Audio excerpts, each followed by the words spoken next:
Nations has made significant contributions and stable support to Mongolia's development, including humanitarian aid.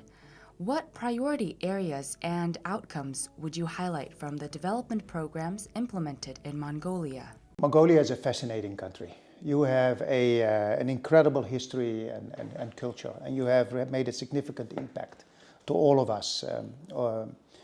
If we look at the relationship between the United Nations and Mongolia, perhaps it's important to go back to 1961 when you became a member of the United Nations.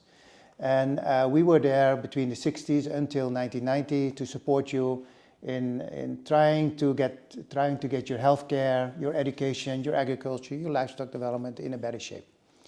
And then when the people of Mongolia were really demanding for democracy, during the protests in '89, and then from '90 onwards, you went through a very significant transition. We call it the democratic transition, and we were part of that journey, and we very much worked in very close collaboration with your leadership to see how such a democratic transition can be successfully done.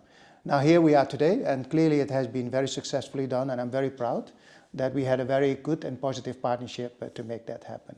I think that was also the period when we saw the establishment of a national human rights commission. We saw the establishment of an independent authority against corruption. And we also saw the National Emergency Management Agency established. So these are very important institutions, and of course, there are just some examples of the work that we did together. Maybe, if I may, it accumulated in some ways to the parliamentary reform that we just saw recently. Here also, we were very much privileged to help, to support, to work with you to make those decisions. Very good for me as an incoming resident coordinator to see that you have that 30% gender quota for members of parliament. I believe it's very important to have diversity in leadership, both men and women. They do have different perspectives, and we need them both at the table. And it's good to see that commitment, this 30%, was almost met. You actually elected more than 25% of your leaders as women leaders and members of parliament, 32 altogether, if I'm not wrong. And you also elected two members of parliament that are persons living with disability, one man and one woman. So I think that's just incredible. I think it's also the highest, I believe, in this region, and it really shows that Mongolia wants to deliver, on their stated commitments. Today, we have 24 UN organizations working on Mongolia. 12 of them are resident, based here in Mongolia, and 12 are outside Mongolia, mostly in China. And those 24 UN organizations are all committed towards delivering what we call the Sustainable Development Cooperation Framework, covering the years from 2023 to 2027. It's a 5-year cooperation framework. It's a framework that came into being following very intense stakeholder consultations, and it was signed both by the government and by the United Nations. This cooperation framework looks at the work that needs to be done from a Sustainable Development Goals lens, from a 2030 agenda lens, which is very much aligned with your 2050 vision as well. So if we look at the Sustainable Development Goals, we have 5 pillars. One of them is a people pillar, prosperity pillar, a planet pillar, a peace pillar, and a partnership pillar. And a partnership pillar is something that goes right across everything we do, because we cannot do things alone. We have to do it together with others. And then if we look at the other pillars, the people pillar, here we have the commitment to really work together on the human development and well-being of the Mongolians. And if we look at the prosperity and the planet pillar, we're looking at growth. But growth that is inclusive, growth that is sustainable, and growth that is green, meaning responsible to your environment, also taking into account the very importance for us to also preserve your very unique biodiversity and other, beautiful nature that your country has to offer. And then last but not least, the peace pillar, and that's very much about people-centered governance, rule of law, and human rights. So those are some of the key areas that we have agreed that we would work together on over the next, not anymore 5 years, but it was 5 years when we started. Mongolia is leading in the region in achieving the Sustainable Development Goals. Within the framework of the Sustainable Development 2030 program of the United Nations, in which sectors is Mongolia making significant progress? So Mongolia is an upper middle income country, but it's a very unusual upper middle income country. More than 25% of your population is still considered to be multidimensional poor. Why is that so? That is because you are very much depending on mining and income out of mining. But the income out of mining does not necessarily give jobs to most of your people. So they do not necessarily impact the livelihoods of your people. A lot of livelihoods are still in the rural areas, often also with herders, the families and their communities. When we had the Zoot in 2023, 2024, we saw very significant migration from those rural areas into the city. And that makes the poverty situation worse. And you can see it here in Ulaanbaatar. If you go to the Gare districts, we see poverty there. People do not have the quality of life that you would expect someone to have in an upper middle income country. So what you also have in this country, because you are such an unusual upper middle income country, you have very significant inequality. And it's important for any society, in order to be a stable society going forward, is to address that. It is not good to have too much inequality into your society, because over time it can create instabilities. And that is not going to benefit anyone. So this is one of the areas I think we as United Nations are very keen to continue to work with the government of Mongolia, with your leadership. What is helping us a lot is that your leadership is totally on board, right? So we're following their leadership, so to speak. They really want to address those very difficult issues that need to be addressed, and we want to be a partner in this, and we are a partner in this.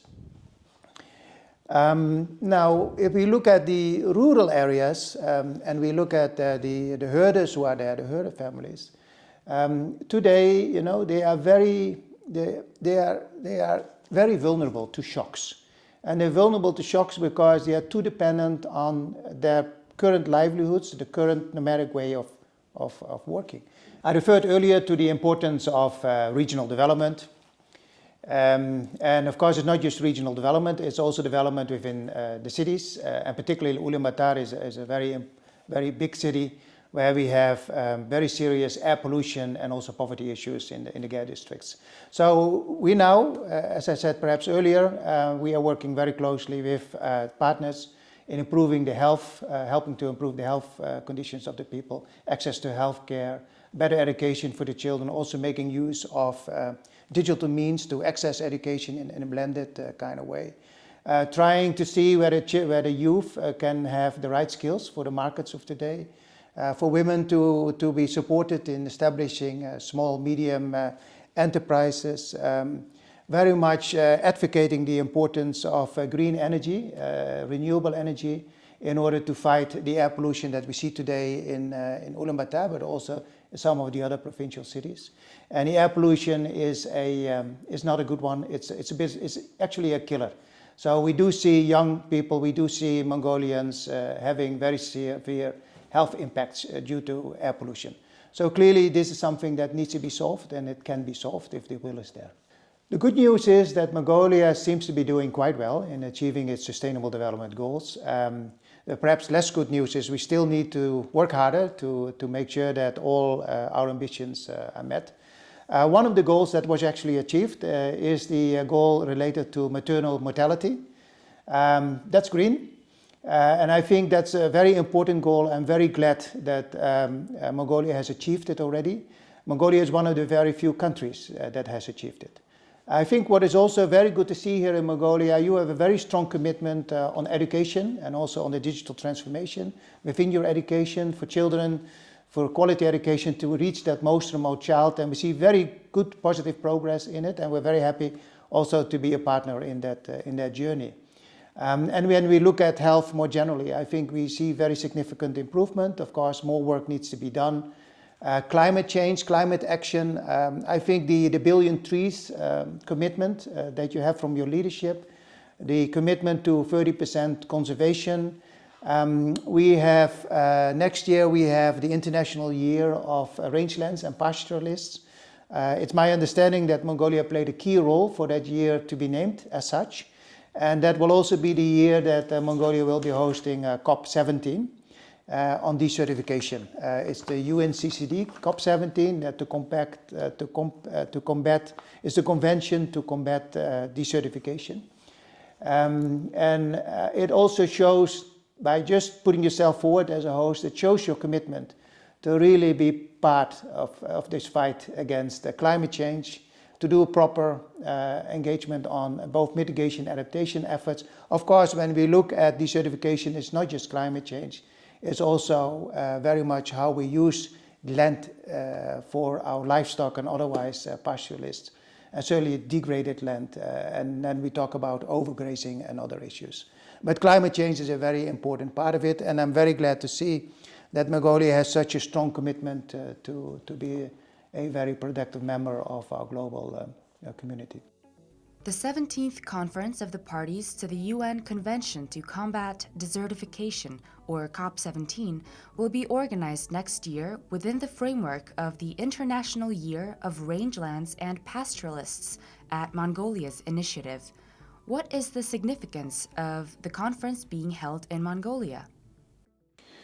So I think Mongolia is a fitting host for COP17 for many reasons. First and foremost, you have a very long nomadic traditions. You're pastoralists for generations, hundreds, thousands of years. So you have a lot of experience and also expertise to offer when it comes to that. My understanding is that you played a very important role for this year to be named the Year of Rangelands and Pastoralists. It fits in very nicely with COP17 on desertification. At COP17 for desertification, we will have more than 8,000 delegates coming from all over the world, I believe from more than 190 nations. And they will talk about, how we can help protect and restore land. And they will look at, of course, at the drought dimension. They will look at a land degradation dimension and desertification too. So for Mongolia to be part of that engagement, to be leading that engagement as a nomadic country, as a leader, as a pastoralist leader in a way, to be sharing its experiences with the pastoralist global community, I think is a very fitting thing to do. Now, how will it benefit Mongolia? Of course, it will put Mongolia at very much in the eye of the international environment. Mongolia also has the ambition to bring more tourists to Mongolia and to appreciate the beauty and special place that Mongolia is. So if it's done well, if COP17 is done well, it could be a really good moment for Mongolia to shine.